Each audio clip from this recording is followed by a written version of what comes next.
Thank you, Mr. Chairman and Ranking Member Huffman. Colleagues, I come before you today to discuss H.R. 3062, the Assuring Private Property Rights Over Vast Access to Land, or Approval Act. I introduced this legislation accompanied by the rest of the Arkansas delegation earlier this year. The same legislation was introduced shortly before by my colleagues in the Senate, Mr. Bozeman and Mr. Cotton, and it's a pleasure to have Mr. Bozeman back in the House today. My colleague and I share the same passion for the rights of our constituency and a misguided process that we believe should change with regard to this unprecedented authority in question. Our timeline began with the passage of the Energy Policy Act of 2005. That's before my time in the House, and during a different time in the age of electric transmission. Since then, the landscape of such projects has greatly changed. While I can certainly say that I understand congestion on the grid exists, I speak for my fellow sponsors of this bill when I say that in no way do we intend to stand for harming any utility or the customers they serve. I can also tell you that the stance we have taken on Section 1222 is in direct response to its lack of addressing congestion on the grid, the wishes of utilities and ratepayers, and the rights that private property owners have over those of a private company.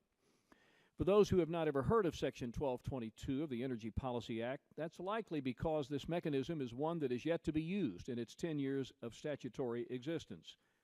Now, this law has come into question following an announcement by DOE to entertain a partnership with a private company, Clean Line Energy, seeking a route of transmission across Arkansas, from Oklahoma across Arkansas and into Tennessee.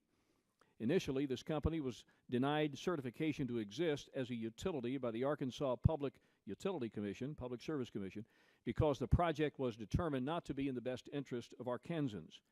As a result, DOE is in the process of considering a new type of partnership, potentially usurping the state's role, ignoring the lack of necessity for transmission in the region, and setting a dangerous precedent for the future of federal authority. With that in mind, what would the Approval Act seek to change? Simply, this bill makes a small adjustment to the approval proceedings for interstate transmission projects, which will then allow governors and public service commissions to have a say in the process prior to DOE exercising any federal eminent domain power. Building on the idea of a fair stake in the claim, tribal governments would be approached for input, and federal agencies like BLM, the Forest Service, Bureau of Reclamation, the Corps, would be consulted for access to land. What this bill would not do is reverse this new ability to form partnerships between DOE and a private company, but it would instead improve it by calling upon the states to give proper input into a process that they can understand better than all. Now, why would we seek to alter the authority? That too is simple. As I previously referenced, electric transmission permitting and siting has historically been a matter for states to handle. These days, even addressing interstate transmission, states are better equipped to communicate and coordinate through the major expansion of RTOs that facilitate just this. From zoning to the environment to scenic and safety concerns, it has been consistently demonstrated that state and local governments are perfectly positioned to weigh the hands-on factors that go into the planning process. And what's more revealing is that history has strongly supported this right of the states to approve of a project or a policy through numerous laws that have passed through our chambers.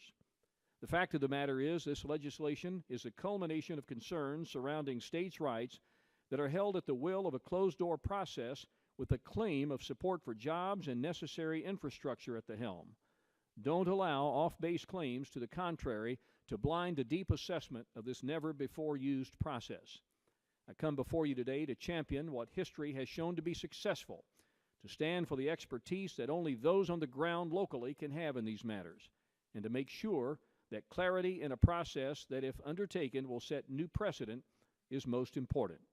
I look forward to my colleagues gaining a deeper understanding of this bill and what lies behind it, and I welcome your support. Mr. Chairman, before I yield back, I have a number of letters that I'd like to enter into the record, and I seek unanimous consent to do so.